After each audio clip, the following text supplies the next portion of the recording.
श्रीमद् भागवत महापुराण। महाराज मनु शतरूपा का आपने महिमा सुनी। उनके दो पुत्र थे, उत्तानपाद, प्रिव्रत। उत्तानपाद छोटे, प्रिव्रत बड़े थे। उत्तानपाद महाराज के दो पत्नियां थी, सुनीति और सुरुचि। छोटी वाली पत्नी बहुत सुंदर, तो राजा की बहुत प्रिय थी। उत्तानपाद राजा की बड़ी प्रिय रानी थी सुरुचि। और जो सुनीति थी वो बड़ी रानी थी और बहुत धर्मज्ञ थी। सुरुचि मानो नाम का पूरा प्रभाव स्वभाव पे पड़ गया। अपनी रुचि के अनुसार हो तो ठीक है, रुचि के प्रतिकूल हो तो बर्दाश्त नहीं, ऐसी छोटी रानी। और सुनीति वो रुचि के अनुसार नहीं, वो नीति के अनुसार चलती थी। हमारी रुचि क्या है? अभी अच्छी रुचि है, फिर गलत रुचि हो सकती है, लेकिन शास्त्र क्या कहता है, गुरुवाणी क्या कहती है, हमको उसके अनुसार सुनीति, गुरु के वचन के अनुसार, नीति के अनुसार चलना। तो जो सुनीति से चलता है उसके ध्रुव प्रकट होते हैं। वैसे सुनीति से चलने वाले अरबों में कोई एक होंगे, और रुचि से चलने वाले, सुरुचि से चलने वाले सब हैं। राजा को रुचि प्रिय थी, सुरुचि। उत्तानपाद हम सब हैं, पैदा ऐसे हुए हैं। दो हैं, अंदर आओ। सुमति कुमति सब के उर राही। सुमति सुनीति, और जब रुचि के अनुसार चला जाता है तो कुमति बढ़ जाती है, और कुमति अमंगल कारणीय होती है, और सुमति संपत्ति और सुख प्रदान करने वाली होती है। सुमति सुनीति, कुमति सुरुचि। अपनी रुचि के अनुसार चलना, अपनी रुचि के अनुसार थोड़ी चला जाता है, शास्त्र और गुरु की वाणी के अनुसार चला जाता है। यद्यपि राजा को सुनीति जैसी महामहिम रानी प्राप्त थी, पर वो प्यार करते थे सुरुचि को। राजा कौन है? ये जीव। ये जीव रुचि के अनुकूल चलता है। जैसी मन बुद्धि रुचि दे रहे हैं उसी की सलाह में भटकता चला जाता है। और जो सुनीति बुद्धि होती है वो भटकने नहीं देती। नहीं, ये गलत है, नहीं होगा, ये शास्त्र विरुद्ध है, ये धर्म विरुद्ध है। राजा को सुरुचि अधिक प्रिय थी। सुनीति जी के पुत्र हुए ध्रुव जी, पर सुनीति को राजा प्यार वैसा नहीं करते थे।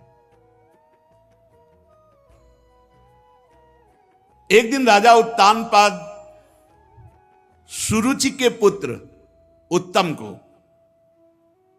गोद में बैठाकर प्यार कर रहे थे। अगर उत्तम न माने तो रुचि रही नहीं जाएगी। अपनी रुचि को श्रेष्ठ मानने के कारण ही, मान्यता देने के कारण ही दुर्गति होती है। वो उत्तम को दुलार कर रहे थे, तो ध्रुव जी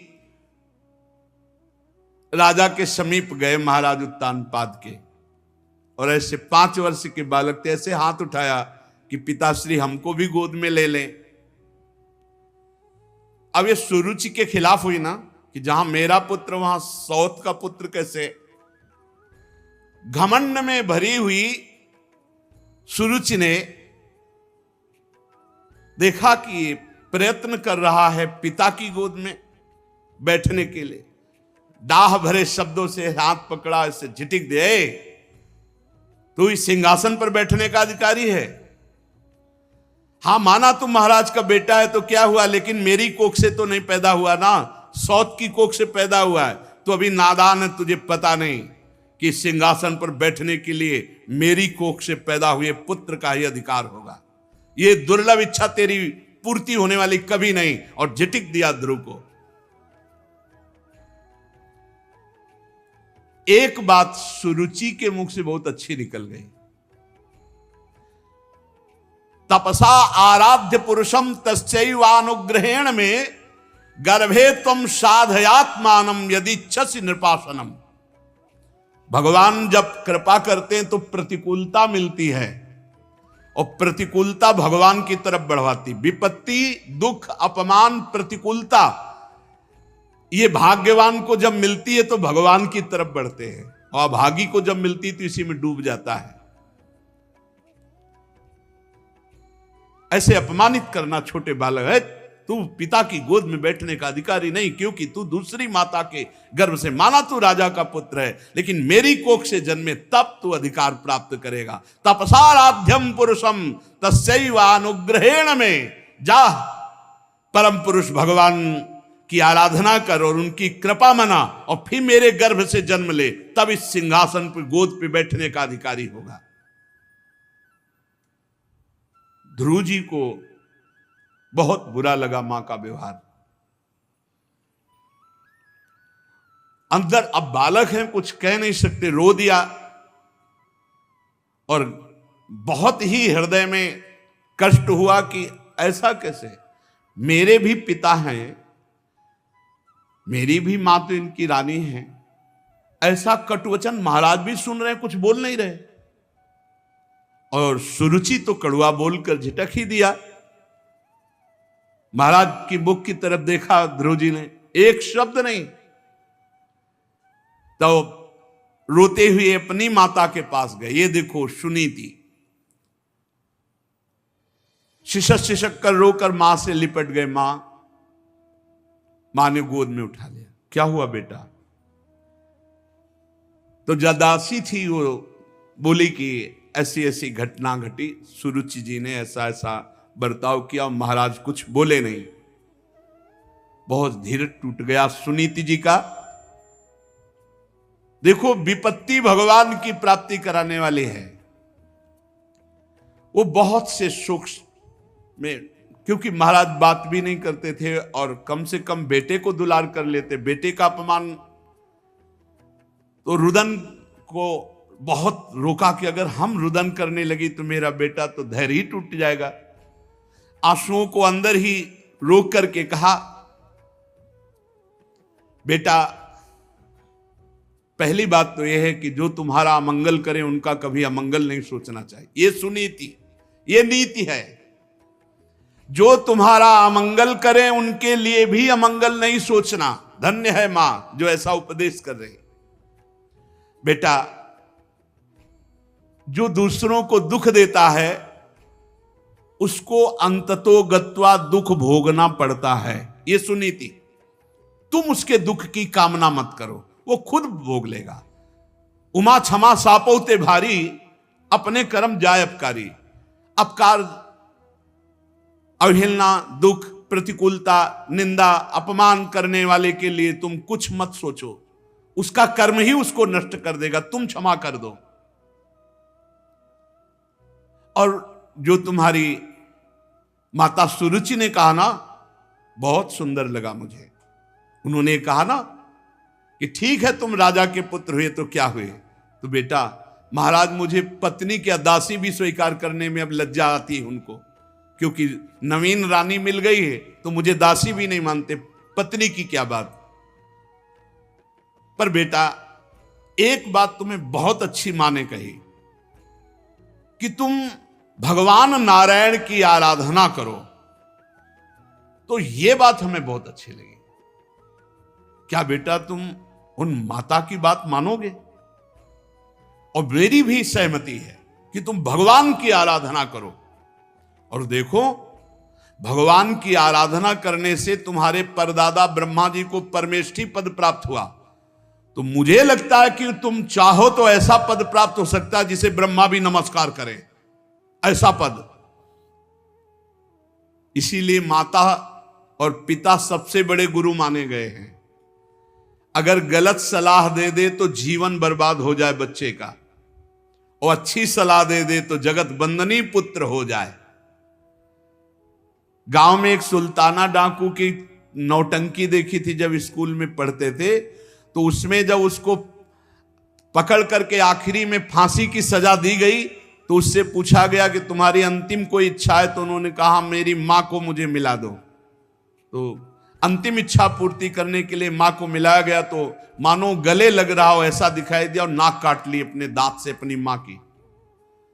तो अफसरों ने पूछा ऐसा क्यों तुमने किया है, तुम्हारी माँ है। बोले पहली बार जब कलम चुरा के स्कूल से लाया था तो इस माँ ने कहा था शाबाश बेटा, लिखने के काम में आएगी। मैंने समझा अच्छा कार्य है, और आज मैं इतना भारी चोर बना कि मुझे फांसी की सजा मिल रही। अगर पहले दिन माँ थप्पड़ मार देती तो आज फांसी का फंदा मेरे गले में न लगता। ये वो माँ है मुझे डकैत बनाने वाली।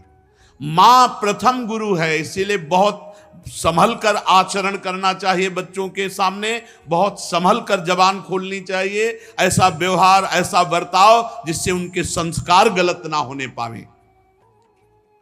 सुनीति जी ने कहा, तुम्हारी मां ने बहुत ठीक कहा कि भगवान श्री हरि की आराधना करके, तो आराधना शब्द पर ध्यान दो बेटा। तुम देखो तुम्हारे दादा स्वयंभू मनु स्वयं बड़ी बड़ी दक्षिणा वाले यज्ञों से भगवान की आराधना करते रहते हैं और अलौकिक पदवी को प्राप्त हुए, अलौकिक सुख को प्राप्त हुए। बेटा मेरी भी यही इच्छा है। ओहो धन्य है माता सुनीति को।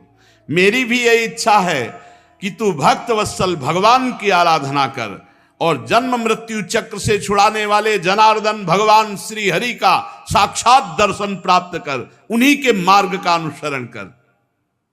बेटा जब तू पवित्र हृदय से भगवान का भजन करके पुकारेगा तो बहुत जल्दी भगवान तुझे दर्शन दे देंगे, और भगवान का मिलना परम मंगल। बेटा कमलदल लोचन भगवान श्री हरि को छोड़कर कोई तुझे दुख रहित कर सके ऐसा मुझे नहीं दिखाई देता। इसीलिए बड़े बड़े ऋषि मुनि महात्मा जन ब्रह्मा आदि जिनकी वंदना करते रहते हैं, उन्हीं भगवान को तू रिझा ले। लक्ष्मी जी दीपक की भांति कमल लेकर जिनकी खोज करती रहती, उन्हीं भगवान को तू रिझा ले। मेरी भी यही इच्छा है। माता के जब वचन सुने तो रोना बंद कर दिया और विचार किया कि जब मां की भी यही अनुमति है तो मुझे बुरा नहीं मानना चाहिए भी माता के वचन को, और अब मैं भगवान की आराधना करूंगा। साष्टांग दंडवत हुए मां के चरणों में और कहा, मां अब मैं तभी आपके सामने आऊंगा जब भगवान का दर्शन पालूंगा। प्रणाम किया। 5 वर्ष के बालक ध्रुव जी हैं और भगवान की प्राप्ति के लिए राज्य से निकल पड़े। जब कोई भगवान की प्राप्ति के लिए चलता है तो गुरु की अत्यंत आवश्यकता होती है। बिना गुरु के भगवत प्राप्ति असंभव, असंभव। चाहे शिव बिरंच सम होई, गुरु बिनु भवनिधि तरह न कोई। बिना गुरु के परम गुरु देवर्षि नारद जी उसी समय आ गए।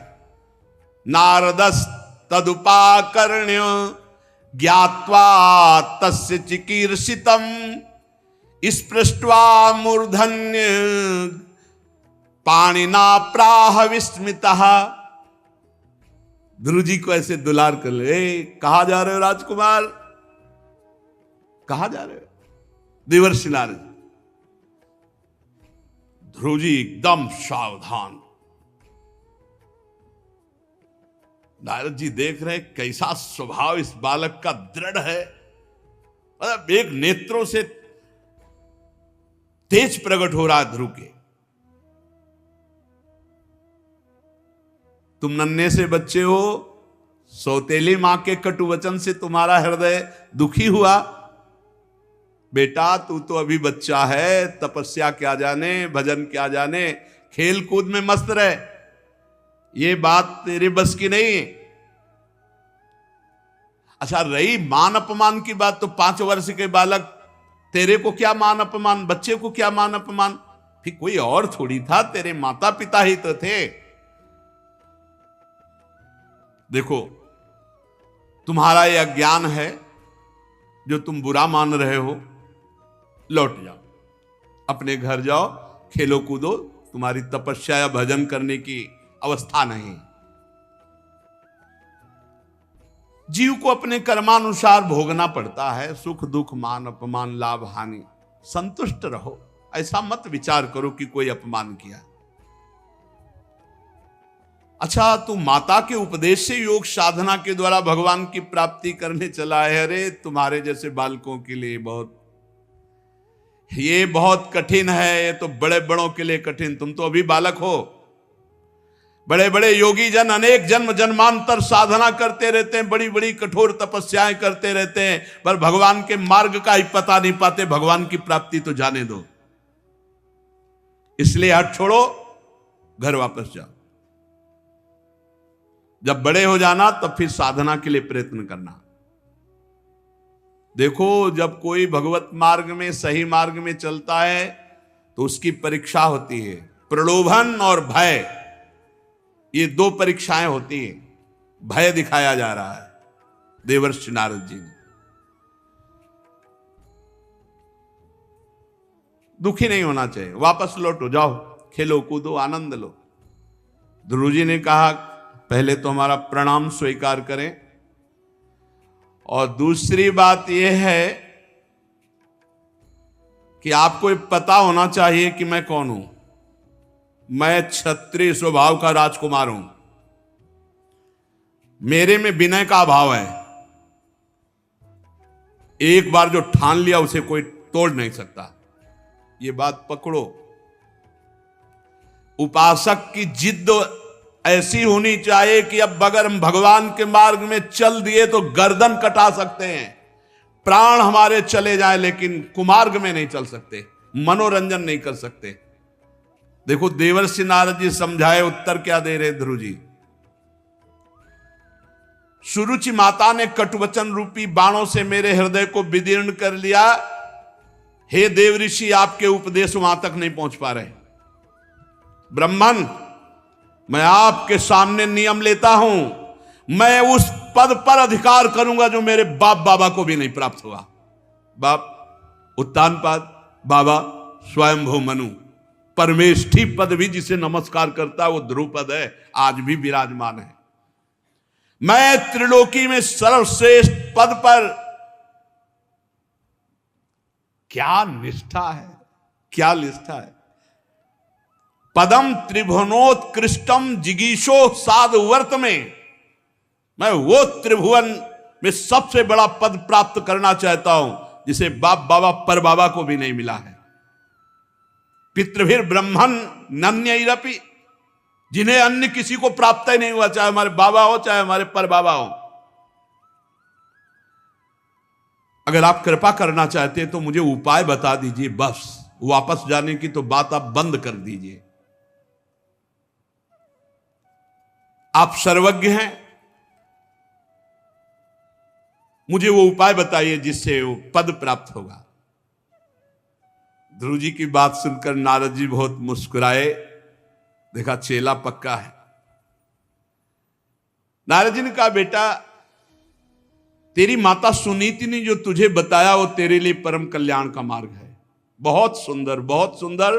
भगवान श्री कृष्ण ही, भगवान श्री हरि ही वो उपाय है जिससे परम पद प्राप्त होता है। तू चित्त लगाकर उन्हीं का नाम जप कर, भजन कर।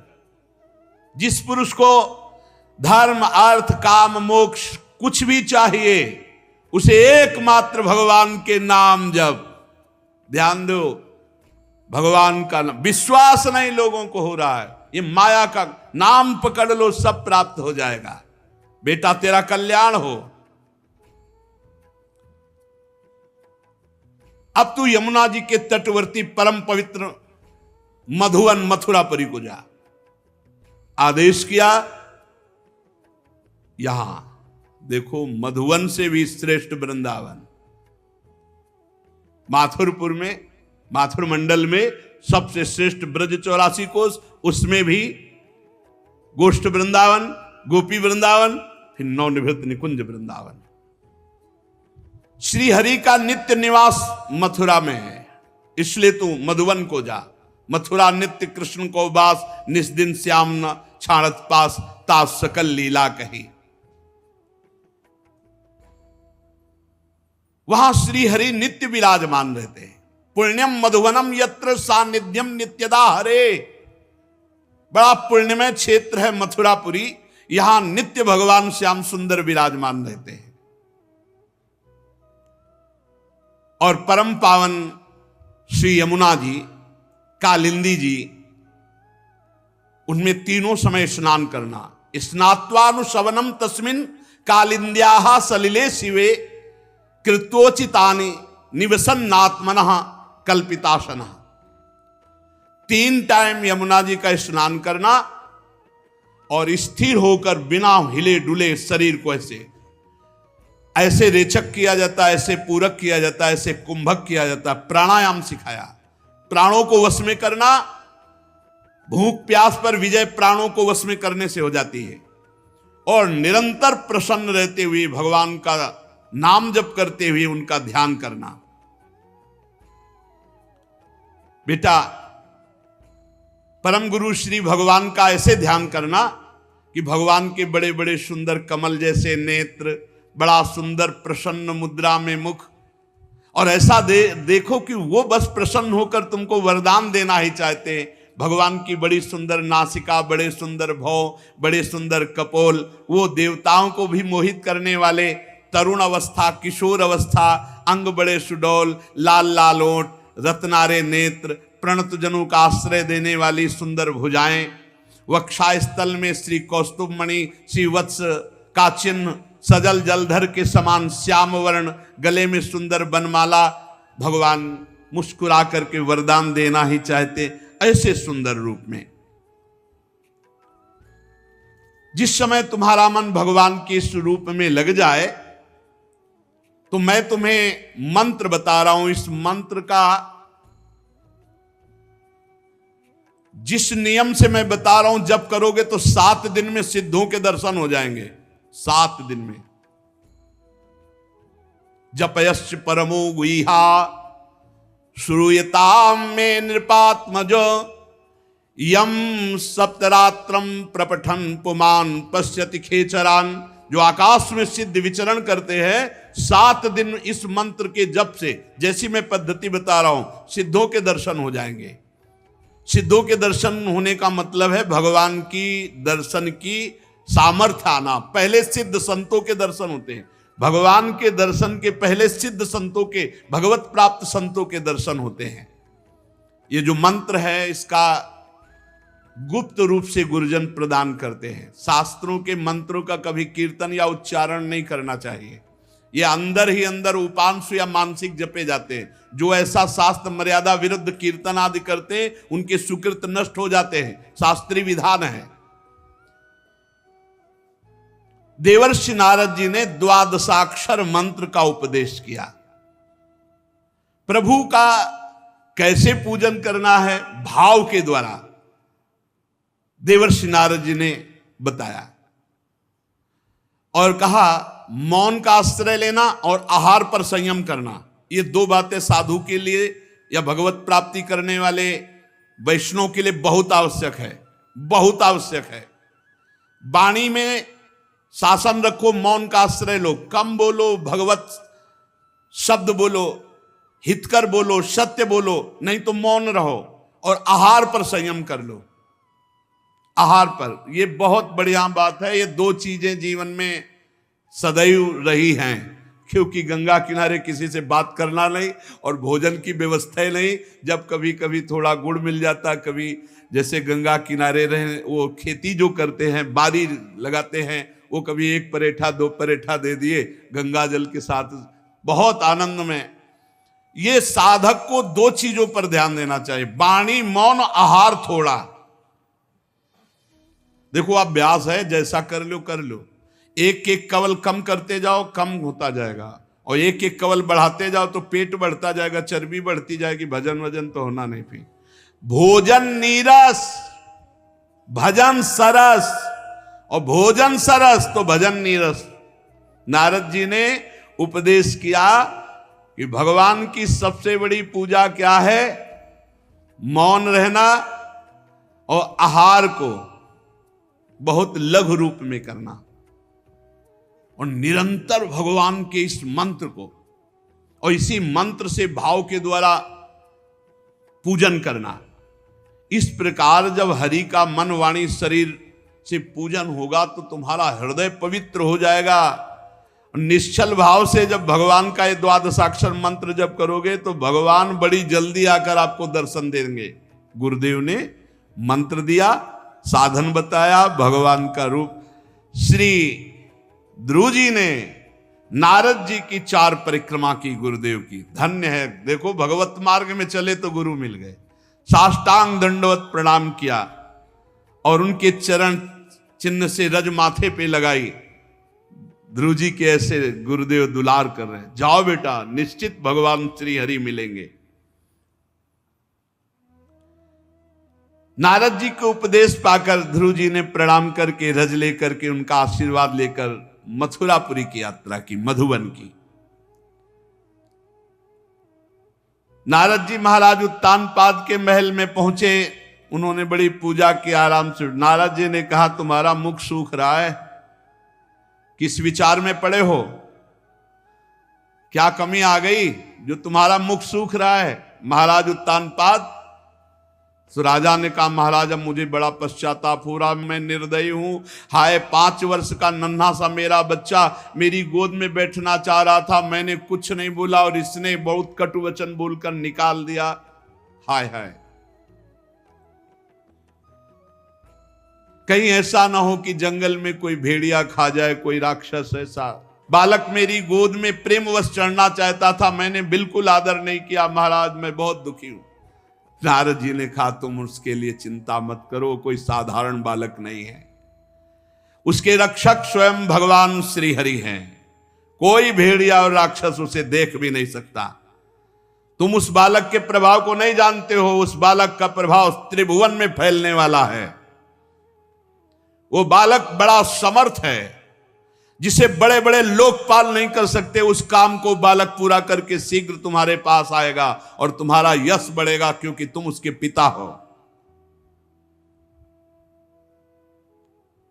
देवर्षि नारद की बात सुनकर कुछ तो संतोष हुआ उत्तानपादकों पर। ध्रुव की चिंता में वो ध्रुव जी मधुवन मथुरापुरी आए और जैसा गुरु जी ने कहा था, त्रिकाल स्नान यमुना जी का, और उसी रात से उपवास शुरू कर दिया। एकाग्रचित होकर बस वही द्वादशाक्षर मंत्र जो गुरुदेव ने दिया। 3 रात्रि के अंतर में शरीर निर्वाह के लिए एक कैथा का एक पेड़ होता है, इतना बड़ा फल होता है, ऊपर बड़ा कठोर होता है और खटमिठा सा अंदर इतना गूदा होता है। बस एक गूदा, एक फल का गूदा 3 दिन 3 रात व्यतीत होने पर, फिर इसके बाद 3 दिन 3 रात व्यतीत होने पर एक बेर इतना बड़ा फल होता है। वो ऊपर से उसमें कुछ होता है, अंदर केवल गुठली होती है, गुठली हटी हो थोड़ा सा, इतना होता है। इसके बाद 1 महीना व्यतीत किया ऐसे, 3 दिन में एक कैथा, 3 दिन में एक बेर, ऐसे। दूसरे महीने में बेर और कैथा भी छोड़ दिया। 6 दिन में सूखे पत्ते जो पेड़ के नीचे गिरते उनको चबा लेते और रात दिन द्वादशाक्षर मंत्र का जप। तीसरे महीने पर 9 दिन पर केवल 1 अंजुली जल पी लेते, पत्ते भी खाना छोड़ दिया। चौथे महीने में जल पीना भी छोड़ दिया, केवल श्वास, बस वायु चल रही है। और वायु भी 12 दिन तक रोकने लगे। 12 दिन वायु ही नहीं लिया। पर बहुत विचित्र, 5वें महीने में श्वास को जीतकर एक पैर केवल खंबे केवल खड़े होकर के, जैसे खंबा, ऐसे एक पैर केवल, दोनों हाथ ऊपर उठाए, श्वास को रोक लिया, मन को खींचकर परमात्मा में पूर्ण स्थित, श्वास बंद। गजब की साधना, गजब की।